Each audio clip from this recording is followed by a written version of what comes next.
because you're jumping back into the gap. Hey coach, welcome to the Basketball Podcast. I'm your host, Chris Oliver.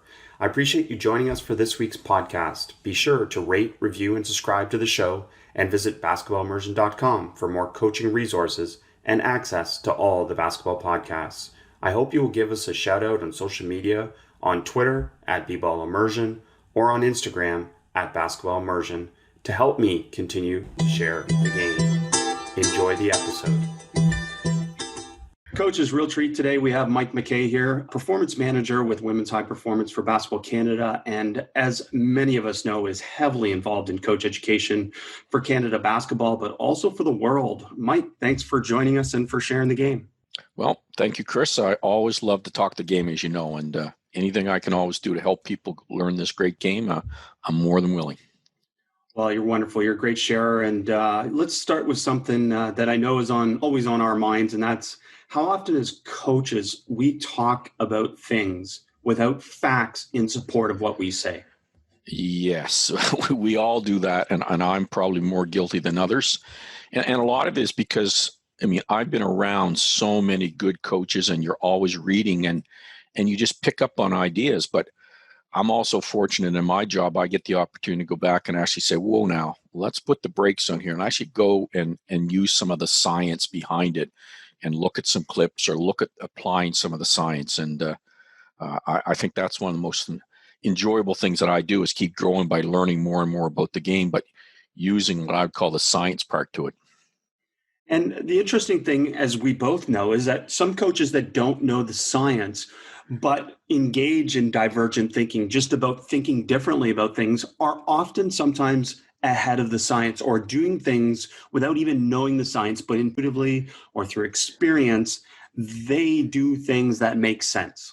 Well, and I think it's that growth mindset. I tweeted something out, I think it was yesterday, Chris, about the flow. A skill equals challenge. And I think the great coach is constantly challenging themselves as this isn't working. How do I get that 1% advantage? How do I get a little more to my athlete? How do I motivate this player? And the problem with science is I can't wait as a coach for that perfect peer-reviewed, with information to come out. I've got to take a chance. And if I think I can get 1%, I'm going for it. So yeah, I'm a big believer in science, but I'm also believe that you got to get in there and pilot things and try things and use some of that anecdotal evidence, but then back it up with the science eventually. Right. And that's such a great point, too. It is because the other struggle with the science is that often it isn't applied specifically to basketball. It's applied in other areas, and then you and others have to extrapolate the information. Yeah, and you also have to look at some of the.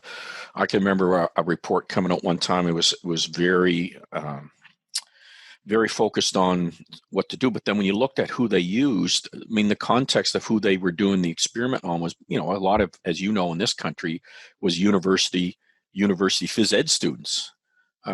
Well, I'm dealing with high performance athletes. There's a huge difference between what a phys ed student who maybe partially plays the game and a group of 10 people that were tested as to a highly trained basketball player. So you always have to take it with a grain of salt sometimes too. Who was actually the research done with, and does that going to apply to our game? Is that going to apply? And the other one I find too is a lot of it's so controlled. A lot of it is individualized for an individualized sport, and it doesn't account for that team part of the game of people working together. It's a whole lot different to take a skill in isolation or take a skill that's where we got to get people to work together and someone's trying to prevent you from performing that skill. Well, and that's why, again, you and I have had this advantage is that we've been able to get a ton of reps with experiments, with trial and error. And I know you still coach, and I've coached at camps and obviously have coached teams, and you get these opportunities to be able to try some of these things and do it. And some coaches aren't afforded that opportunity because it's immediately in these pressure situations. Well, it's you and I have been around long enough to know that, look, winning at the age that I'm coaching at is important, but it is not the most important thing. It is mostly about helping these young women that I'm coaching, and I call it now the transformational coaching, helping them to learn life lessons through sport. But they also afford me the opportunity to try these things. But I'm very open with them. I'll tell them, hey, I'm going to try something here. Tell me what you think. And they'll be very honest and say, Mike, get rid of that one. That doesn't work. Or they're like, yeah, that was great. Keep going with that, coach. That was really good. And, I build that relationship right up front. Well, you mentioned transformational, and I know that's one of the things that, again, is a huge part of what you share, is this transactional versus transformational coaching. Can you just touch on that? Well, I mean, a lot of it comes from Jean Cote of Queen's University. I'm pretty sure you would have known him, but it Tremendous is really, researcher, yeah. really the research behind it. But to me, what it was it really solidified something I've always believed in, that my job was to help change people's lives. And when I started focusing on how do I help this person become a better person, more than just a basketball player. But I mean, I coach high school football, and you're dealing with 60 young men. And let's be honest, maybe 4 of them would go on and play university football. But every one of them was going to become, if they wanted to, a father, a husband, a brother, an employee, a worker, a boss. And the more and more that I could help them learn those life lessons through sport, that became my focus. And it's funny, we actually probably played better too. And because you could motivate them, and they really excelled and took on that leadership. But it's really that there's those 4 key things that I really believe in. That one is you have to be a role model. I just can't see how you can motivate people without being a role model. And the second one is, treat them as individuals.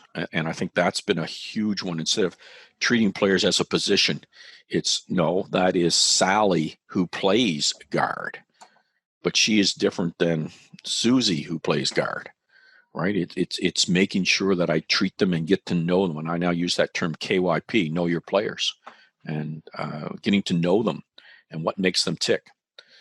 And then the big ones it's challenging them, but challenging them to think. And I'm a huge believer in asking questions and checking for understanding. So really challenge your players to think instead of just manipulating them as a chess piece. And those are the 3 big ones. And then the other one, I'm draining, I'm losing it right here, but it's inspiring them, and by believing in them. And this one, Chris, is that playing time one. We can all talk about how much I believe in my athletes, but boy, it'll really show when it comes to playing time. And I think in today's FIBA game, especially, you need to play all 12 players. Now, that does not mean, 5 on, 5 off every 4 minutes. That doesn't mean they may play every game, but I have to be able to be honest with those players, say, this is what you bring as a unique individual to our team, and these are the situations in which you're going to play. And, it's great stuff. And I love how you phrase it. And if we can just dive even a little bit deeper for coaches, like in terms of an example, transactional would be, for example, you do this or you run. There's an either or. We've all done it. Yeah, of course. And I remember when I first started into coaching, let's be honest, Bobby Knight was the mentor that a lot of people aspired to be. And it was very transactional and peer pressure punishment. That was how we motivated. And you know what? I still think there are times when everything is always Goldilocks to me, too much, too little. But the balance cannot be mostly on the transactional side. No one is going to coach purely 100%, because we do have to decide who goes on the floor. And it is about performance. But it's just reducing the number of times that I'm using that as a threat to improve performance. So give us the other side. Give us the other side then. So instead of a threat, what would you use?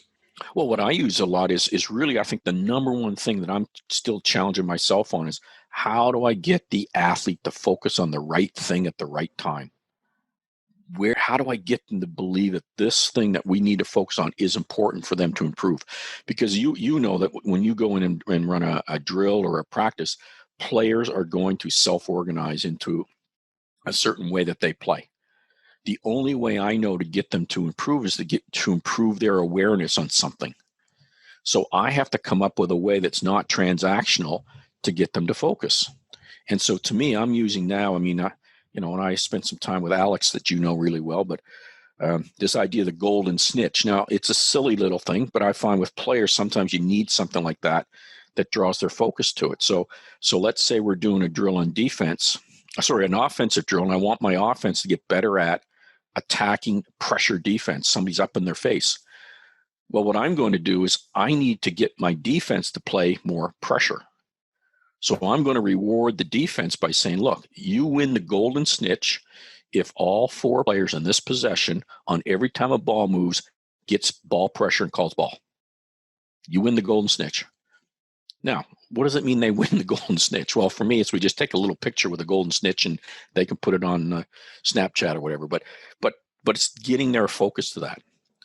The other thing I use now is, take the old game of horse, and instead of being a negative thing, it's like you spell the letter H. So if your team got all people on the ball in that possession, you get the letter H. Now, somebody says, well, that's a transaction. Yeah, but it's not a punishment. I'm not punishing them because they didn't do it. I'm rewarding them for focusing on the right thing at the right time. So I'm always looking for those unique ways to get the player to really want to do that. And hold each other accountable to it. And the thing is, you'll start to see the players, the girls will say, come on, we got to get ball pressure. We want to win that golden snitch. Come on. And that's when you know that you've got them. It's when they start to hold each other accountable for the thing that you're trying to focus on. It's great. And you've already said a lot of things. And just so coaches are listening, I'm going to come back to a bunch of the things that you said and dive a little bit deeper. Alex Sarama is who you referenced there with the golden snitch. And for me, what this transformational part is I always connect it back to the player understanding that what I'm trying to help them do is either improve individually or help our team win. Yes. And that's that connection that we're trying to constantly make for them about why we're doing something. Well, I call Chris the commitment to the commitment. If once I can get a player to make a commitment to something, I'm gonna look them in the eye and say, are you sure you're committing to this? Now they know what that means. And for me, it means somebody, it could be themselves, it could be their teammates or me, is going to remind you of what you committed to before what happens. We're going to encourage you during when it's happening. And then at the end, we're either going to have a breakdown conversation or we're going to praise and have affirmations about our feedback on what you did. And to me, that's what we're trying to do. And I can get them to say, yeah, coach, I'm committed to playing ball pressure defense. Great. Now I'm going to hold you to that. That I've learned a long time ago. And a lot of the work with Sefu, and Sefu really is, one of my friends and colleagues in sport. And we talk about these kind of things all the time, how we coach. And I give him credit for coming up with those commitment statements. Sefu Bernard, yeah, tremendous thinker of the game as well. And look, let's come back. One thing you said is check for understanding. And I know this is big and you've come up with some great things with this. And just to give coaches a quick reference, this first came through for me in the teaching environment when I taught in a classroom. And it's like this, hey, does everyone understand? And then you get blank stares back, right? Inevitably, you're going to get nods and blank stares. So can you talk about how we should be checking for understanding?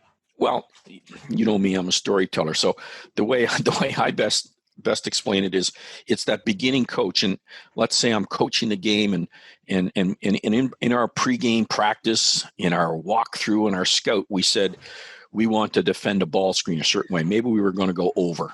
We were going to go over. So the beginning coach is standing up on the sideline. They're yelling, they're screaming, they're giving all the information. They're not even talking to the bench. They're not even talking to them. They're so engaged in the game, they're not even trying to check for understanding of the players on the bench. But the coach took a course, and then he said, oh, yeah, I'm supposed to check for understanding, prepare my subs. So he goes to the bench and says, do you see how they went over that screen? See how they went over? Everybody understand? And everybody does what? They just nod their head. Absolutely. Well, the next coach would say, he's took another course, and he's tried to improve his coaching skills, and he would say, hey, Johnny, how did they defend that? Right. So now I'm starting to ask questions, and I'm listening to what the athlete says. And to me, that's what I have to be able to do. I have to listen and be empathetic and try to picture what that athlete is saying. And then the most important one is then I repeat it back or paraphrase it back to give them a chance to make sure, yeah, coach, that's what I mean. And that's that final step of that check for understanding is that restatement back to the player. Now, can you do that in every situation in coaching? No. But there are certain times that you have to find ways to check for understanding. It may be just sometimes letting them lead a drill. Let them lead a drill. Let them be the ones who gives the key points for the drill. Let them hold each other accountable. Stop a drill sometime and ask another player, what did you see? How do you think we can make this better? Instead of always our voice dominating the conversation. I'm glad you said that it's not all the time. Because again, I know that gets misconstrued about what I say, and I'm sure it applies to you too, is that people think that we're saying this is all the time. In sport and certainly coaching basketball, like it's this fast, open environment, and there's not this time all the time to do all these things we say. No, I always quote Goldilocks. It's too much, too little, just right. The problem is we all have a tendency, players included, we self-organize into habits.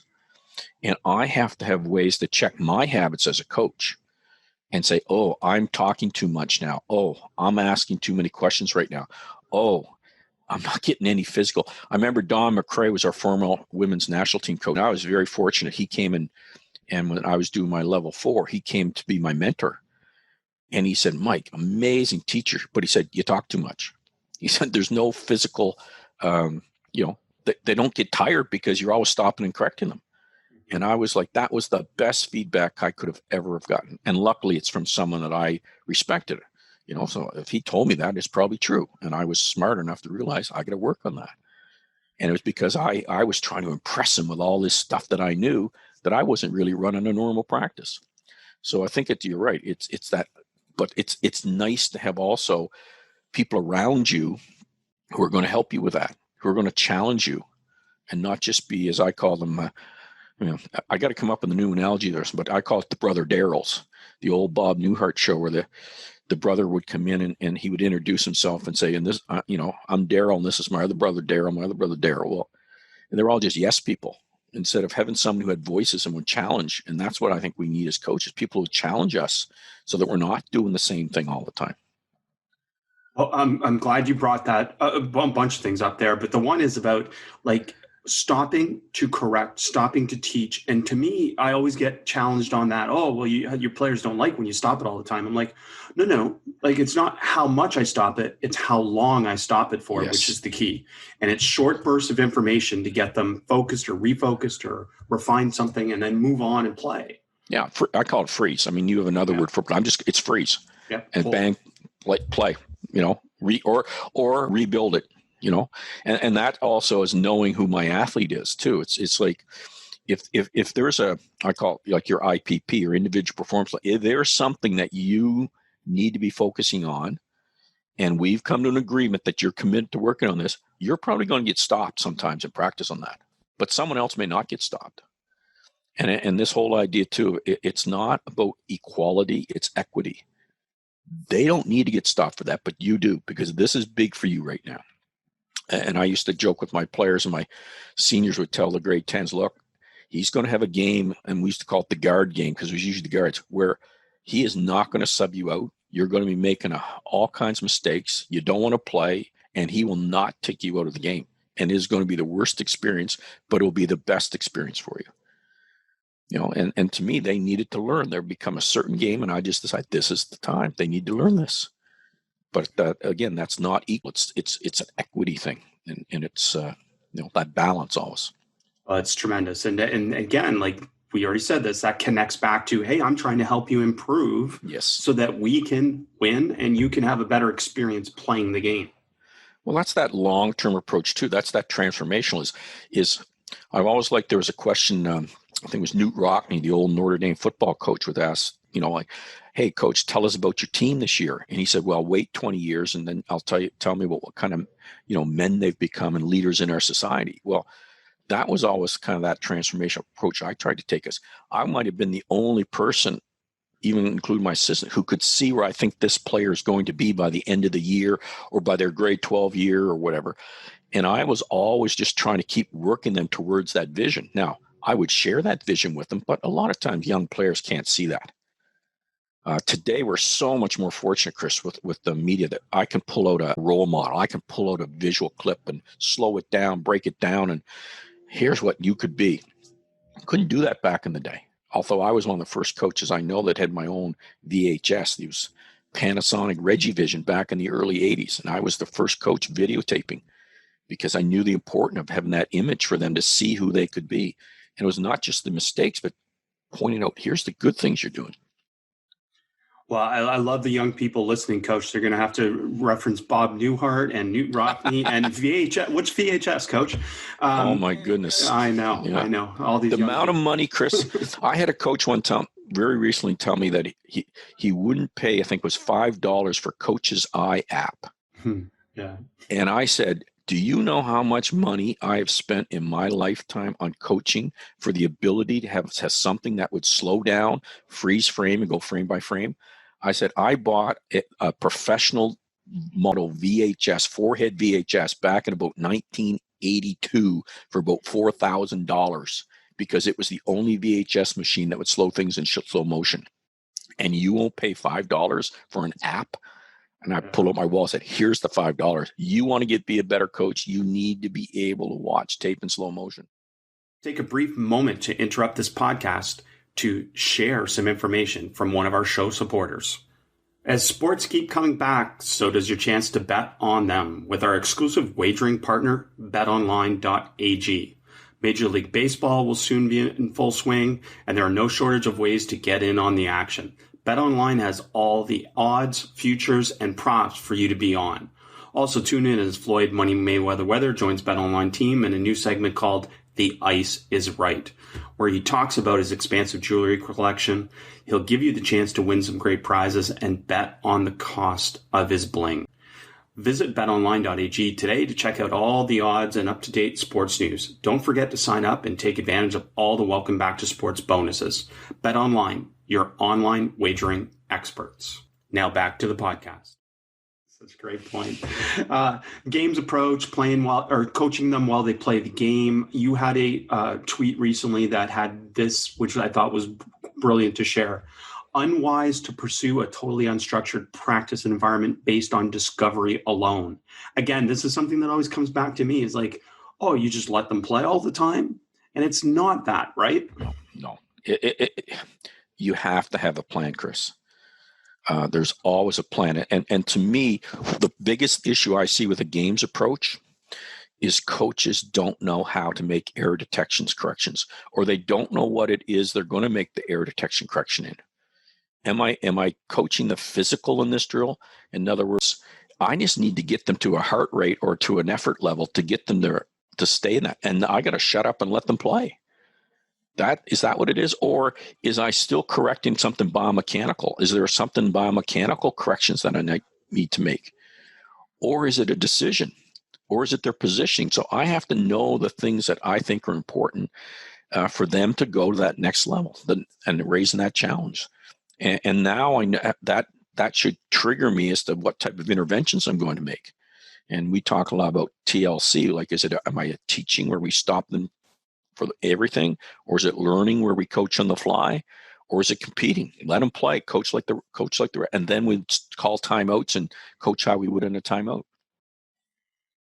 And it's such a key part of that is, again, not discovery alone, is that we are using coaching interventions within this process, as you said, TLC, based on what we're trying to coach. Yeah. Well, I mean, as we just said, I'm not an absolutist. There are people you only coach through small-sided games, and I just say, look, it is a whole lot easier sometimes for me to show an athlete a skill and let them work on it and wobble a little bit and then go play it in a game than for me to hope that they might discover a step back.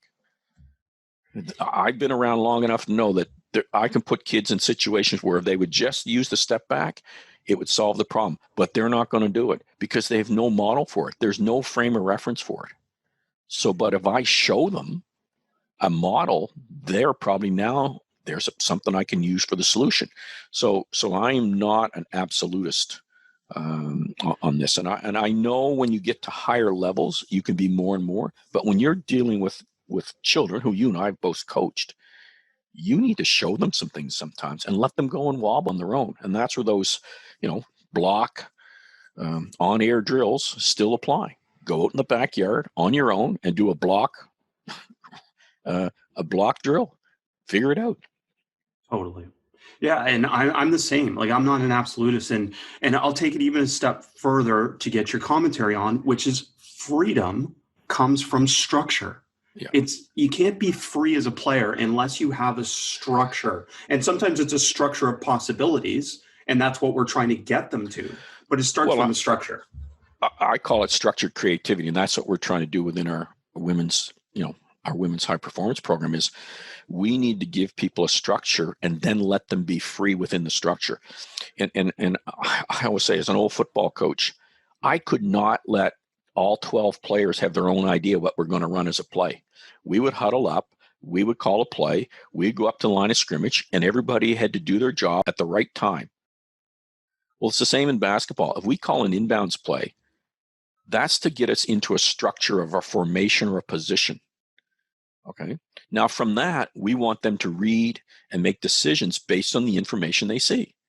That's where the creativity comes, where if you structure and then structure to structure, that's where the problems lie. But you have to have everybody on the same page with a positioning to start in. It's the same thing on defense. I want you starting in a certain defensive stance in a certain position, but then we want to encourage you to be disruptive based on the information or the cues that you take in. But it starts with the structure. I hope coaches listen to that part multiple times. Inbound is such a great example where I would actually have to explain to players within my philosophy that, look, this part of the inbound, you can't break off the structure. But after this part, now it's completely free to make decisions. Well, and I think that's the important piece. And I still go back to Don MacKay. Don, and he taught me this way back. And I remember asking him the very question. I said, Don, when do we stop running the play and let the players play free? And it was so simple. He said to me, Mike, as a perimeter player, when there's a bad closeout. In other words, when the defender who's guarding job, their hands are down or they're not in a position, you've got full license to play. As an inside player, when we still played with posts, it was like, if you can get a good seal at the rim, take it no matter what. But at least he was starting to give me these hints as to, oh, I can now teach that to players. That's the teachable thing.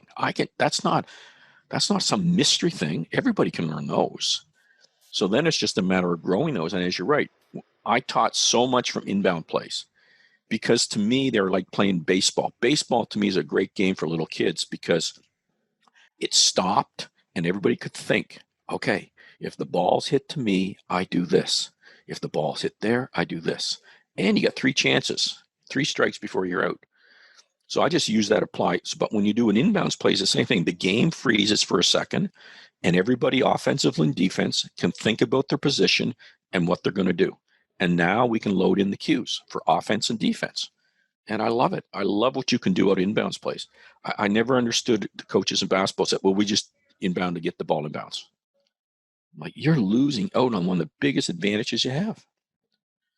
And I couldn't agree more. And I have many examples of this on Basketball Immersion about us applying a games approach to inbound, but also breaking down inbounds. Because we're so obsessive about breaking down 5-on-5 half court, but really inbound is where you can gain a huge advantage working in some of these small-sided game situations to be able to create these reads and decisions. Oh, well, I just used to have really one inbounds formation, but we had 5, basically, if you want to call them options or counters for every player on the team but it was all based on how the defense might play. And as the game went on, we would just start to see, because defense would self-organize. They would start to defend our inbounds the same way every time. And then we just knew when we needed, we knew our reads, we knew our options. And it was so much fun to coach that way. So much fun to coach that way. Right. Instead of them learning a whole bunch of plays and not having any depth in it, we learned one really, really good. Now, as they got better, we could add in others, but we always started with just one play and on the entire court. And it also became our first set we run too. Can you talk about this too, relative to how it helps the defense? Because that's the other part that's such an advantage of coaching with this type of philosophy. Well, it's defense. You have a huge advantage because I have 5 people guarding 4. Right? I don't have no rule says I have to guard. So when you want to introduce things like a double team, or you want to introduce any kind of defensive switching or anything you're trying to introduce, it's a great way to introduce. I still remember the first time I saw somebody switch off the inbounder defender and guard the first player coming off the screen. And I was like, I've never seen that before. Oh my goodness, what an advantage that is. And there's just so many things you can do. So I've come up with just, I call it my baseball idea, but catcher, shortstop, right field, and left field. And we use that again all over court. But what it did was it made my offense so much better because they saw different ways that they were going to be defended. And now you're teaching in a static situation again where they can apply it. And then as you go into the flow of the game, oh yeah, I'm building on what they already know. They already know this from a static. Now we can do it more dynamic. Well, and this example that we're talking about applies to other areas of the floor, but I would never teach offense and defense at the same time. In fact, I would want to teach offense first and not tell the defense any solutions, because I think so much of defense that's underrated is decision-making and finding solutions. Yeah, I think people always say, well, what's more important? I said, well, you only win by outscoring. So to me, offense is always a little bit more important. I'm sorry. I just have to spend more time on offense. Good. I can get away with just motivating my athletes to play, the old idea, play hard. We could be very effective. But if I started with defense playing with that, I found, especially coaching young girls, I may not get their confidence back on offense. It just took me forever. So I needed to build their confidence on offense first. And then I load my defense to start to help them. Oh, now I need to be able to do this. Now I need to be able to do that. That was always the way I did it.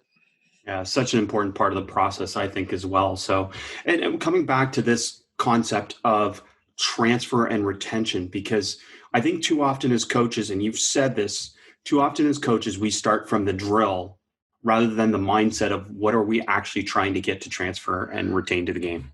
Yeah, I mean, again, when I was a young coach, you just copy what you saw. And Chris, I could tell you the exact drills I did as a high school player. And yet we would never do them in a game. We would do the old, the zigzag dribble, hands behind your back, holding the towel, guards were in the middle lane, wings on one lane, post in the other. And we would do that drill every day to start. And yet we never did that in a game. Never did I play with a towel, holding my towel behind and doing these, step slide, step slide, step slide. As soon as I get in the game, I was crossing my feet and running because I wasn't going to catch the guy. All right. But we did it every day. Now, having said that, yes, it did build up some musculature to be able to get in a semi-squat position and build some muscular endurance and build an attitude of toughness and all that stuff I get. But I still think we could have just played more one-on-one full court with a purpose of me trying to figure out how I could neutralize that person instead of just doing this little waltz that we used to do, with my partner that I did it against every day. So, I mean, go ahead. No, I was just going to say, like, this memorization and predetermined outcomes really is what you're talking about. Yeah. Well, I mean, our typical practice when I used to play was you save yourself for the suicides at the end of practice. You never went hard because you knew you were going to have 17, 18 suicides at the end. That's how you'd finish the practice because that's what everybody did. That was the transaction at the end of practice. So you saved yourself all practice.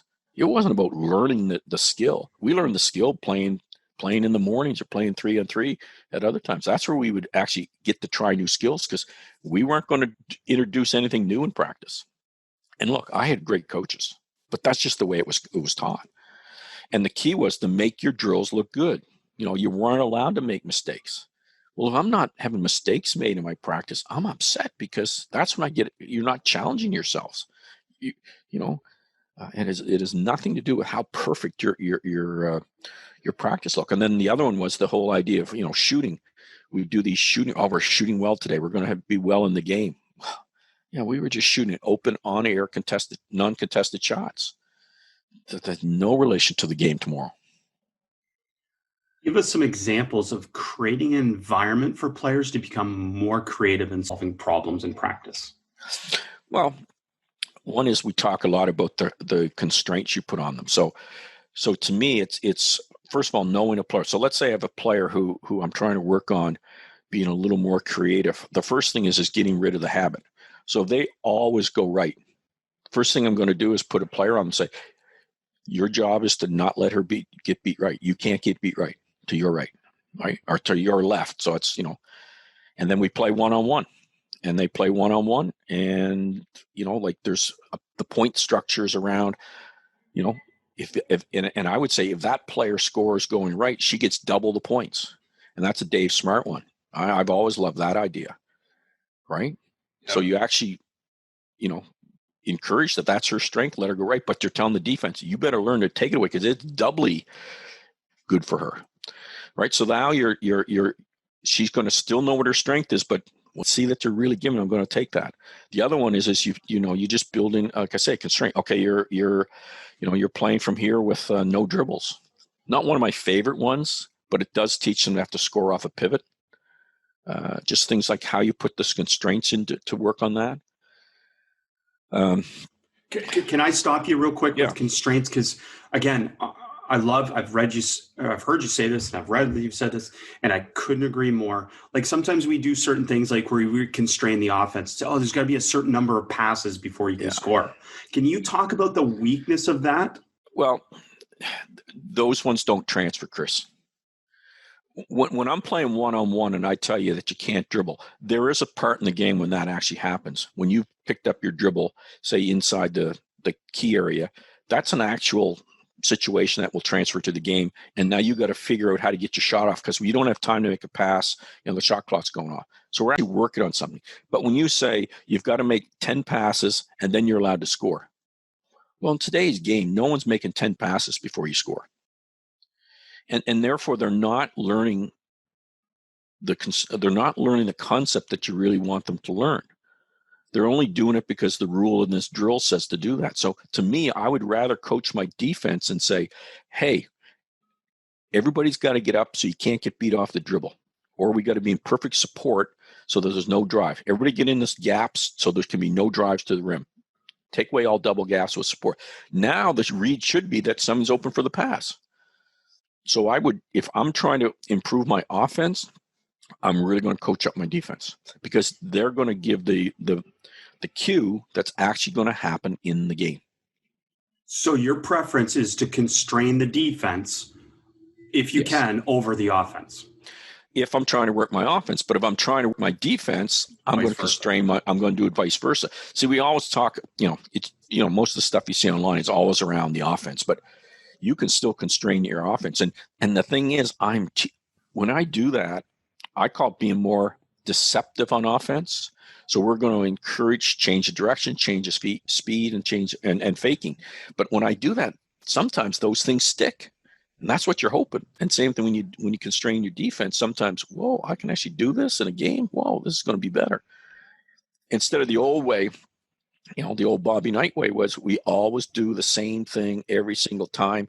Well, your offense got real good at attacking your defense, but none other.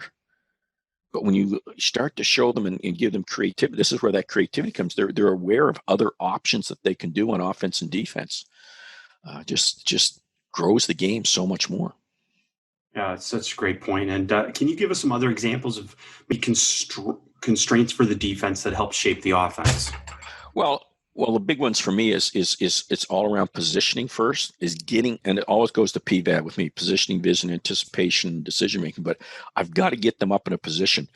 I did an online course here recently, and I had a 4-on-3 shooting drill, which I love as a great drill. But when on the video clip, the offense just zipping the ball around, zip, zip, zip, and it looked so good. And the coach, this is a great drill. I said, really? I said, let's stop and look at how the defense is self-organized.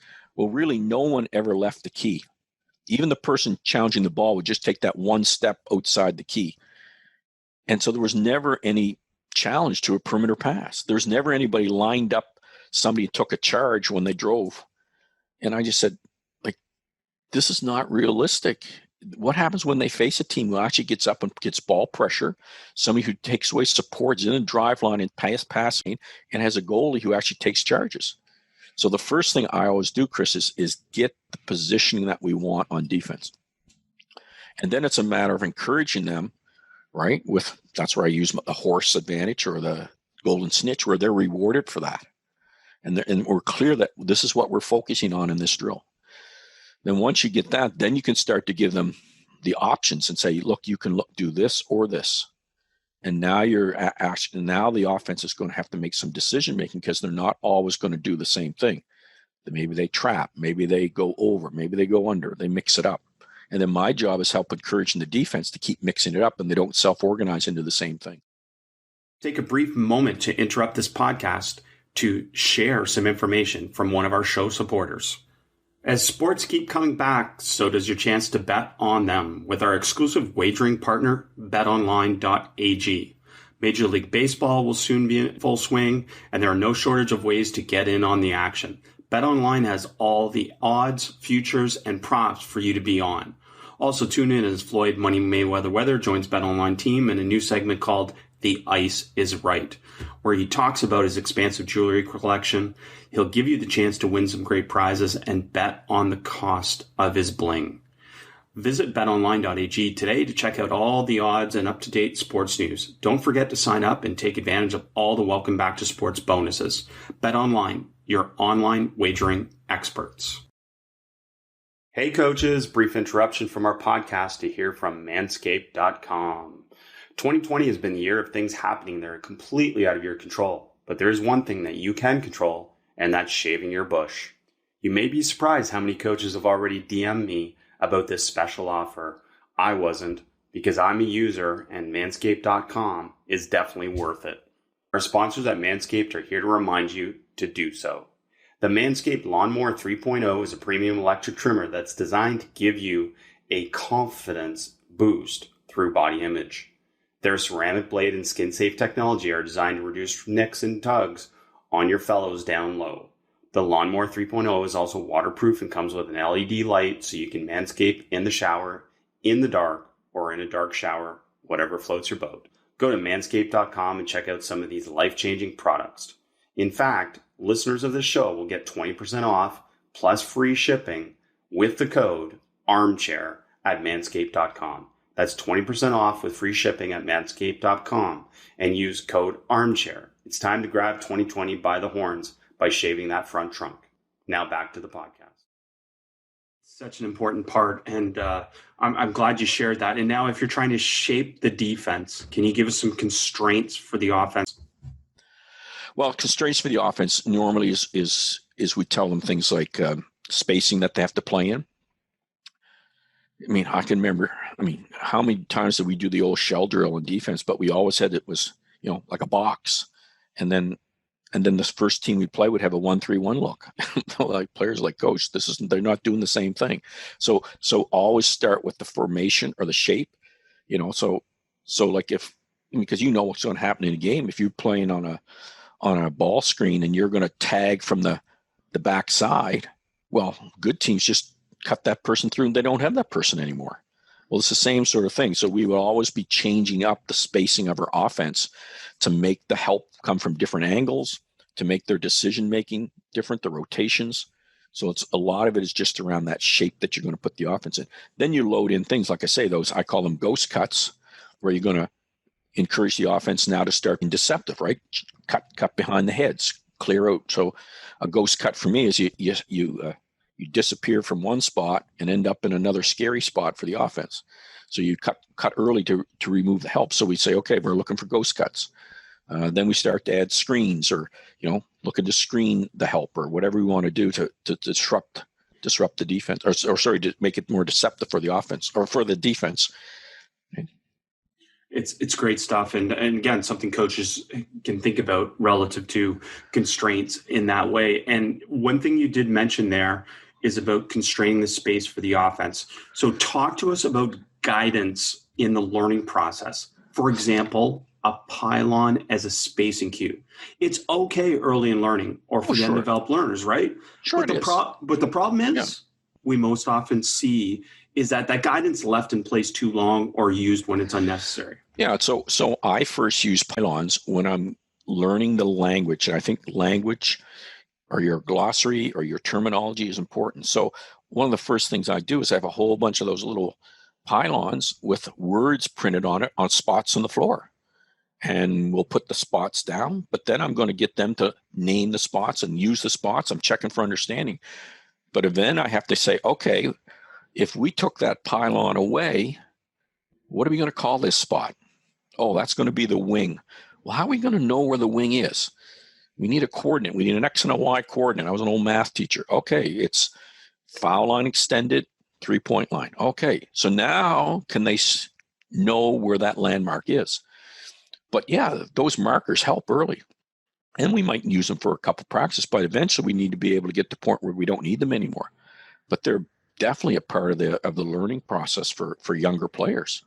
And I'd even say with older players, sometimes you put something up to just make sure they're aware of it, but then you got to get that out of there eventually. Well, and that's the key part, right? Is again, there's no issue with this. Guidance is proven as a method to help learning, but the problem is when it's there the whole time. Yes. Well, it's the same as, let's say, doing a layup, Chris. I mean, you're learning to do a layup on your own. I let you go wobble, but then I'm going to go stand just by the basket, and I'm just standing there first. Then I'm going to maybe reach in on you. Then I'm actually going to jump in front of you and see if you learn to jump around.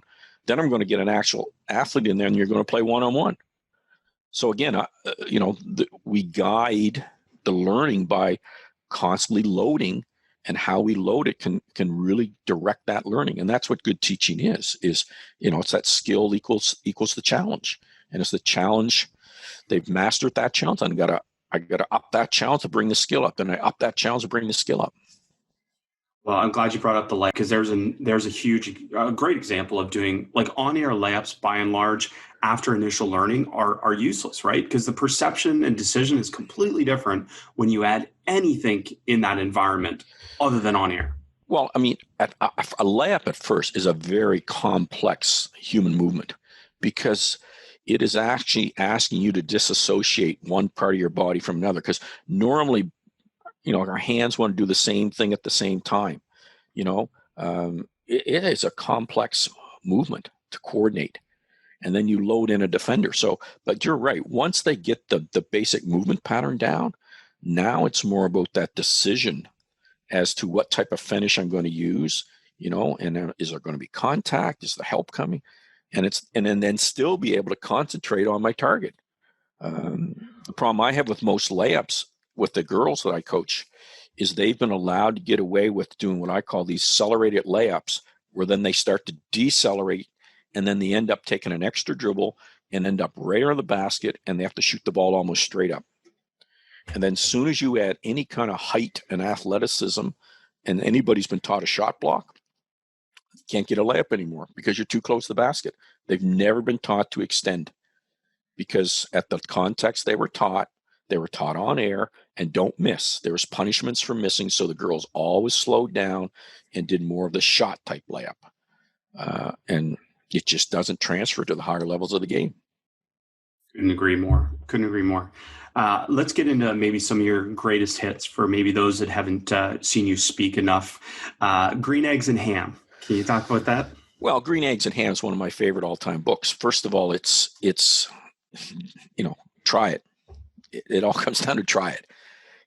I do not like green eggs and ham. I do not like it on a boat. I do not like it's just, the whole book is about just trying to get you to try something. Then let's talk about it. So I'm always with coaches. Hey, have you tried it? So don't give me all these anecdotal, go try it. But the other key thing about Green Eggs and Ham, it was written with only, I think it was 50 words, and he did it as a challenge. So you can take something really simple, but just by mixing the words up, because the opening line is Sam, I am Sam. Those are the first 2 pages. So he's taken things and twisted. So I tell coaches all the time, you can take really simple things and just by switching it up. So an example for me is my girls, we ran our set, or our trigger was we called scrape, which is just where the trail forward would come down and screen for the ball side wing. Well, our second set was reverse scrape, where we would fake it, where we look like we're screening the trail forward, but now the wing would screen and now the forward would go off. So take something really simple, but just by switching its order, you have something new. And I just love Green Eggs and Ham because of those 2 things. Love it too. This concept of the rules of The rule of 3, rule of 10, rule of 30. Well, that came a lot from Bryce Cully. Oh my goodness, I'm losing my mind here. Bryce Tully, our mental performance coach. But it was a lot of things that we've done. But again, I love analogies, or I love simple things. And the rule of 3 is really, if you've been around me lately, it's your brain can handle about 3 things. And so we've tried to put everything in our women's high performance into this rule of 3. What's your 3 points of emphasis? What's your 3 key things you're going to do? And what a difference it's made, because now everybody understands those are the key things, and that's what we're going to practice. That's what we're going to track and monitor, and that's what we're going to debrief on. Now, the key is to make sure you get the right 3 right.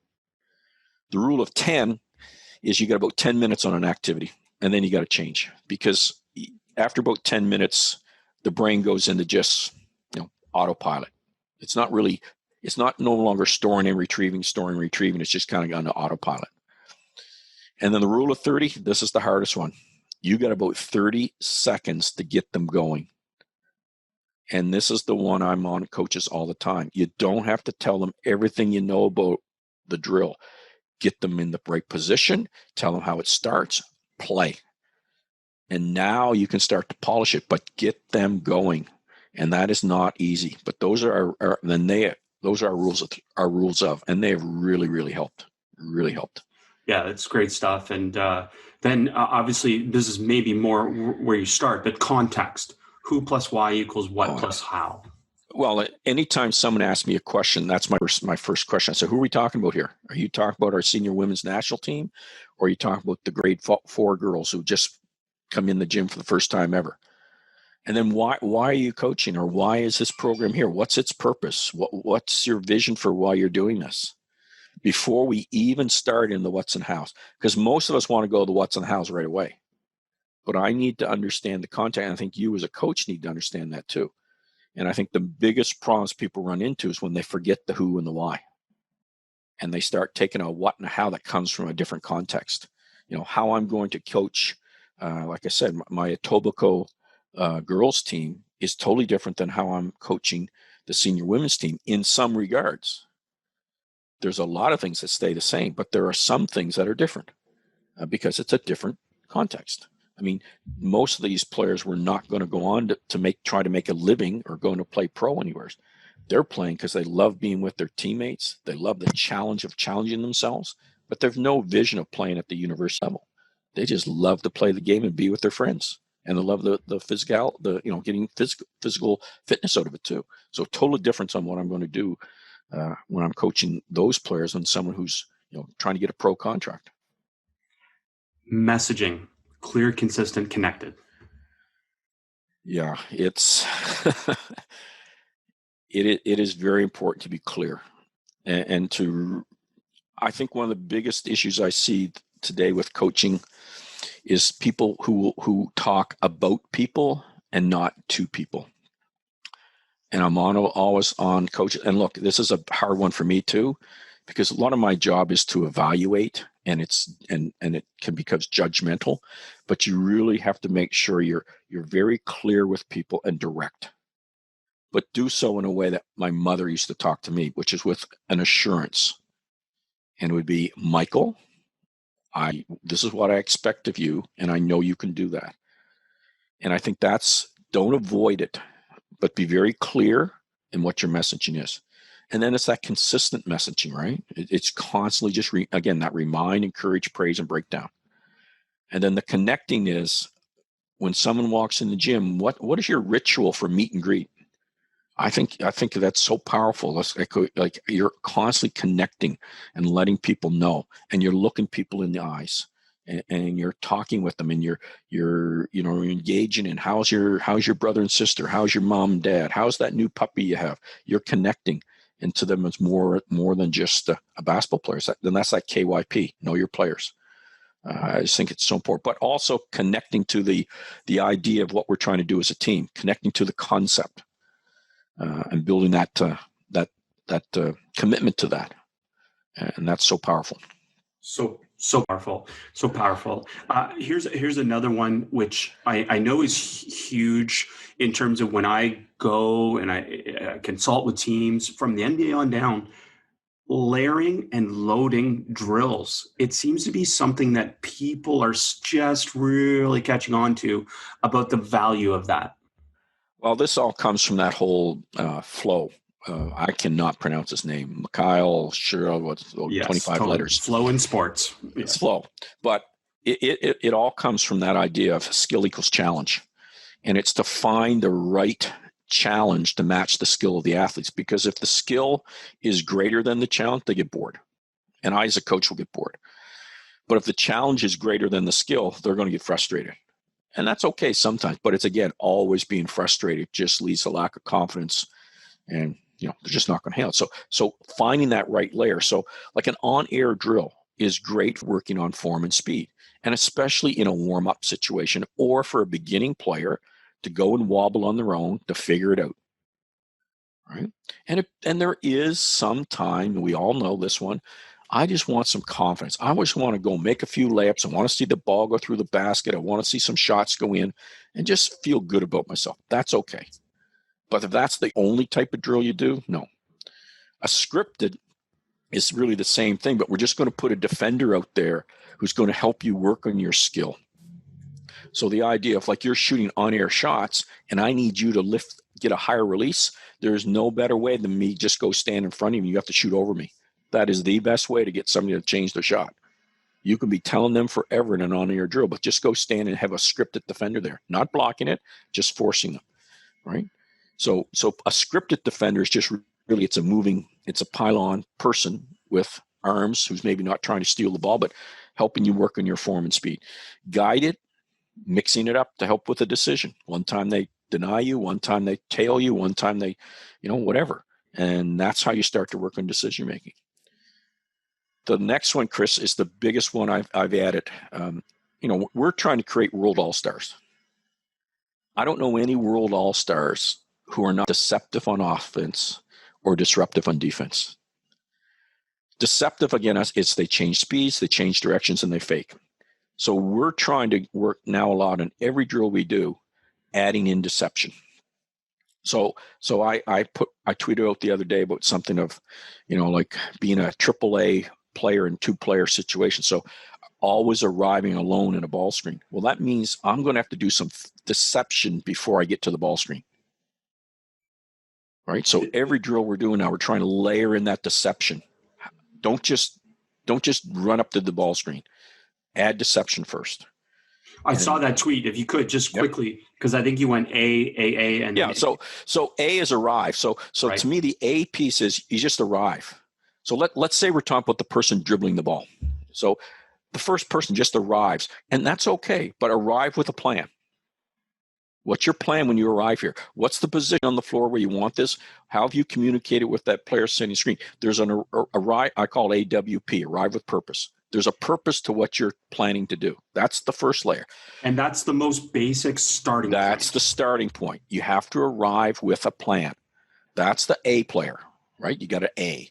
The double A player, you arrive alone. Okay, now can you give a little, like we also, fake away first, can a little hesitation. I mean, there's a little clip that came out recently with Steve Nash working with a group of guys on ball screen, and how he said, if I arrive alone, my passing angles are so much better when I come off, and my decisions are so much easier. Okay, so that's the next thing. Okay, and usually you have to add some deception, changing speed, changing direction, or faking. But then the AAA player is I always arrive alone. And that's now building that habit. That becomes a standard that we as a team, hold each other accountable to.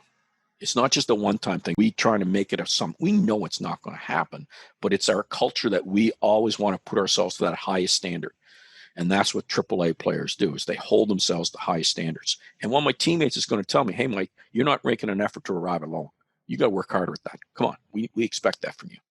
And that's when you know you got a great team. Right. That disruption, that deceiving, this acting that has to take place to be that next level player. And then the disruptive side is, let's be honest, we're going to have the defense sometimes say, hey, you guys going to let that player arrive alone? Get up into them. See how they handle some little body pressure, right? So let's see if they can handle that. Let's get in their head a little bit. Let's see if they can't double team them this time. Let's see how they handle that. And really start to disrupt. and make it tougher on that person. And that's that pressure that they're going to need. And it's not always nicely. Now we do it in a way that's not dangerous to the player, and we're never going to be, we call it eliminate bad behavior, which is, bullying and harassment and those sorts of things. We're not doing that, but we got to get up into these people and pressure them a little bit. And then there's always the compete piece, which is, does the skills that you were working on show up in the scrimmage or the game without any comment about them? Are they going to be able to do that deceptive into that ball screen as soon as you go into the scrimmage, or they go right back to do their habit all the time? Just put their head down and go. So that's the layers. And to me, when I'm evaluating a player, I always try to see is where's the skill showing up, and that tells me what type of drill they need to layer in to go back. But I don't always start it on air and then go script it. I may start with compete most of the time. I'll start rating compete to see where they are. I'm checking for understanding. And then that guides me on what layer or drill I need to work with. That you said exactly my next question, which is, again, people think I'm crazy when I say that, but start with live and then figure out what you've got to teach. And too often we predetermine what they need to learn and how they need to learn it without knowing. Well, again, I learned the old practice plan of, okay, for these 3 minutes, we'll do this, and then 10 minutes of this, 5 minutes of this. And learning doesn't happen in my 3 minutes. Like I now do blocks, no more than 10 minutes, rule of 10, but I know my outcome I'm trying to achieve. But I also know equality versus equity. I'm not giving everybody the same opportunity in this drill because not everybody needs the same amount of time. But if we really need to be working on getting over the ball screen, the 3 guards that are going to do it in the game. Now, this is context, right? This is trained to compete where they're much more positional play. Younger kids, that would be different. But they're going to get the bulk of the defensive reps on defending that because that's what they need in this drill for them to be better in the next 5 minutes, because that's what I always tell the players. What are we going to be better at the end of this drill? Here's what we're going to be better at. You're going to be better at getting up into the person and getting over that screen. That's our outcome. Go, play.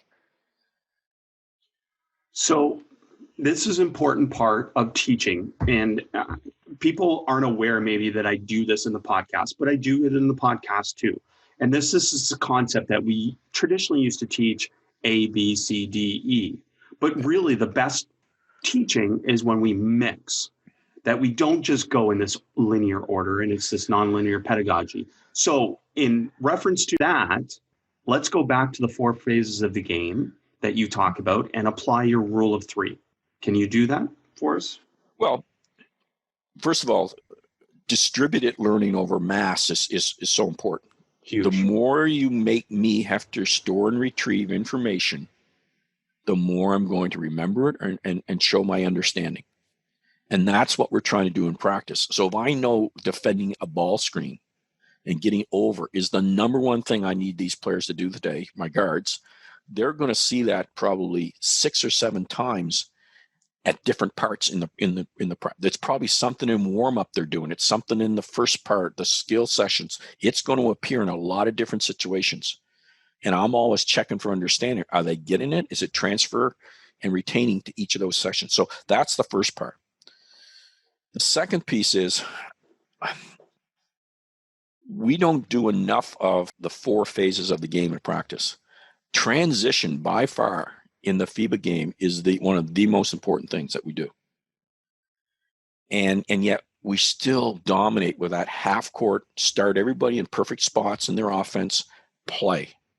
And they don't learn that ability to that quick change of possession to attack, or the defense, that quick change. Oh, I gotta defend. And so to me, as much as possible, you've got to get the 4 phases of the game into as many different things that you do. That does not mean you have to go up and down the court playing 5-on-5 all the time. It may be just, I used to call it just inbound to outlet. All drills go to inbound to outlet. So at least we had the mindset of the quick switch. Can I give another example that I adapted from you? And that's starting from a turnover. Again, people think that's crazy. Oh, we're building a habit of turning over the ball. But the reality is you're going to turn over the ball. So how are you transitioning either way to take advantage or to remove the advantage? Well, I mean, I start drills from crazy positions. in crazy ways. But first of all, I individualize it. So let's say you're a player that is struggling with a certain concept. When we start a games approach, we may start you with a space pivot where you've had to rip the ball from front and space pivot and make a pass, because that's the thing you need to work on. Someone else may struggle with dribbling left. Okay, well, we're going to start you with dribbling left. But then again, I may start a drill with, hey, I got this tall young girl. I'm going to work you in a shot block. We're going to start with you learning to do a shot block. So we just have a player, you just dribbling. I don't care. You're just dribbling and do a left-hand layup. Don't you think about it. That's all you're doing. Now she's practicing getting over to try to block the shot. And then we play. And again, you're really building on some of these concepts for transition. And you're building confidence in these little things that sometimes we don't practice enough, but can make a big difference in the game. Huge difference in the game. And, and that's such a part of this too, is thinking about the things that happen most often in the game that we need to improve at, again, to be able to build that player's individual improvement, but also our team improvement. Well, I mean, so much with young female players, and I'd say male players too, but is building confidence and also building that vision of this is who you can be. This is you.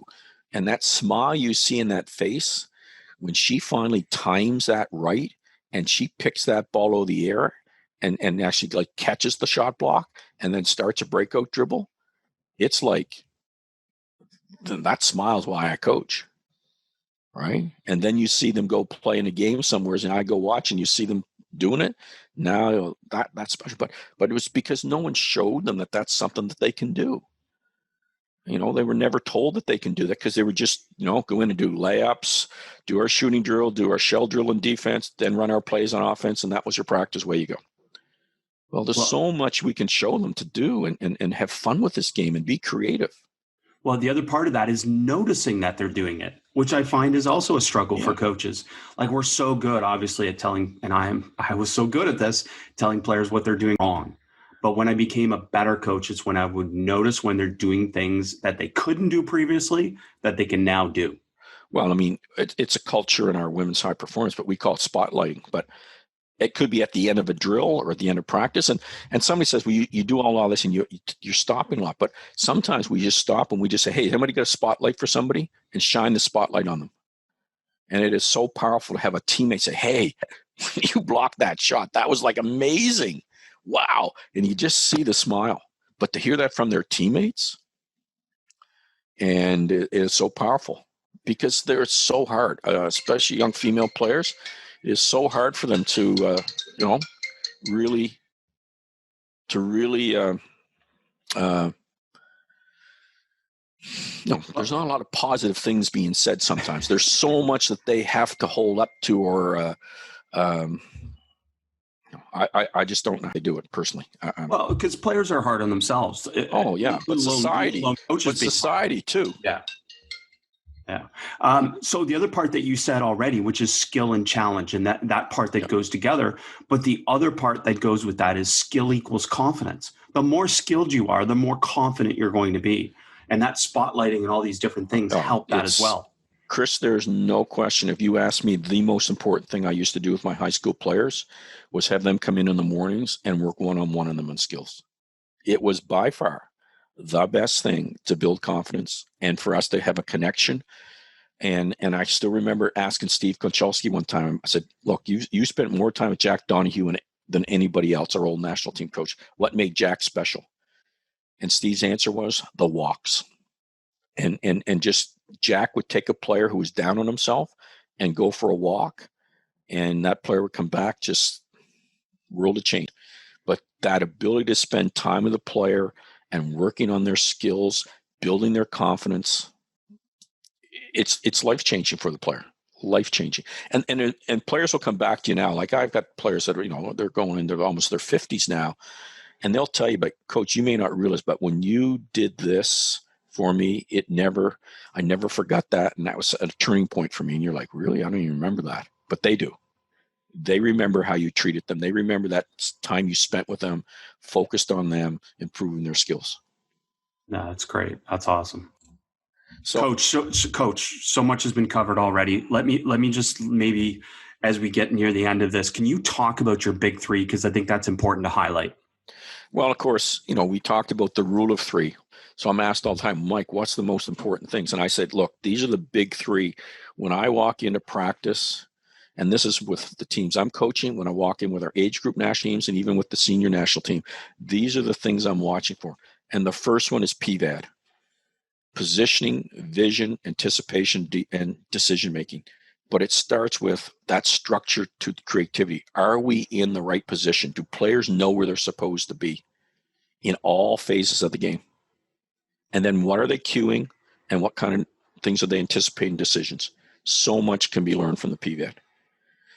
The second one is the connections. I watched some of the WNBA games, and I love the fact that there was no crowd there. The amount of talk that you're hearing from those broadcasts, I just want to record them and show them to players. This is what it means to connect. And they also had a couple players mic'd up, and the conversations the players are having on the floor. It is not the noise that we used to teach, Chris. It's not the ball, dead. It's conversations. It's telling people what to do. It's checking in with them, and it's that reminding, encouraging, praising, and breakdown conversations. So important that we connect because we're a team sport. I hope it's okay to stop you on that, because there's a huge point to that, which is basically when you say ball, you're not giving your teammates any information that helps them. They already know where the ball is. Yeah, it's noise. And having said that, look, it's important with younger players to get them to get from their inside to their outside voice. So yes, we have to teach some of that noise at first, but eventually we have to get them to give information that your teammate needs that they don't have. That's the information they need, especially on defense. Defense is very vocal. Offense is much more visual and signals and cues. But defense has to be vocal because there's people who can't see everything. So it's getting away from that noise and getting into give information that your teammate does not have and needs to be a higher performer. And then the last one, this whole KYP, and that's know your players, your plays, and your purpose. So it goes back to this anticipation. It goes back to, offense, defense, but a lot of it now is this whole idea of advantage too. Like, who am I? Who's guarding me? Who's my teammate? Who's guarding my teammate? That's an old Rick Jarris one that I've used forever. And it is so powerful to help players on it. Well, who was that? Where does she want the ball? What did you expect her to do? Right. But same for a coach. I mean, I can watch, a game and say, wow, I love that play. I'm going to put that play. But does that fit my players? Does that player have that in their skill set? Does that fit her identity, her skills?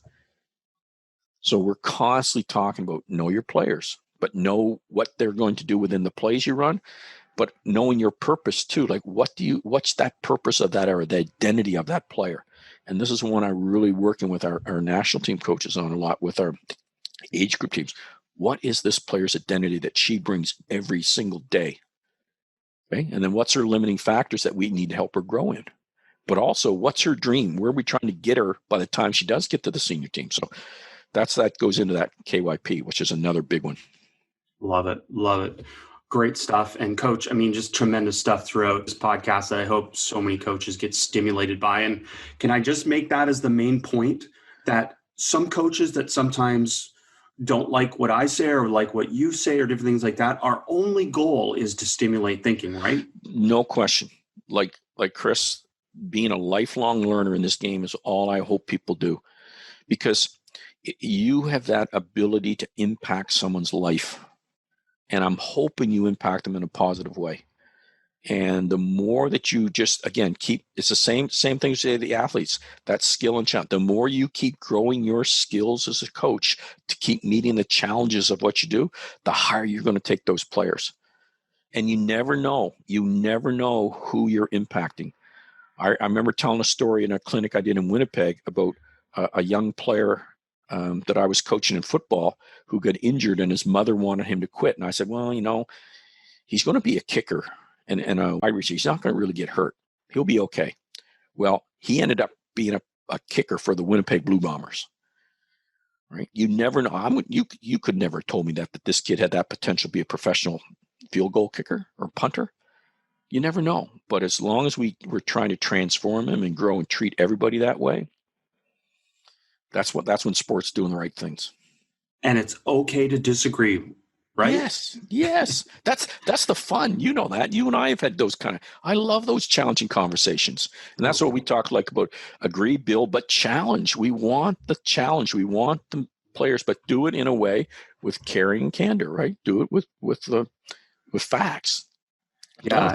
Don't attack the person, attack the idea, but come up with here's why I do it the way I do it. Oh, I love those conversations. Yeah, and for the record, Mike and I disagree on things, for sure. Yes. Yes. And that's great, and that's made me a better coach. No question. And it's the ones where you have to go back and say, I'm going to look into this one a little more because he's pretty passionate about that. So I'm going to have to go back and look at the references that somebody has mentioned or go check out this website or somebody or go read this book. Oh, I love that. Tremendous. Mike, thanks again. I mean, coaches, if you don't follow him on Twitter, make sure you do at MacKay MJ Michael. Make sure you follow him and reach out and stimulate your thinking. Anytime, Chris.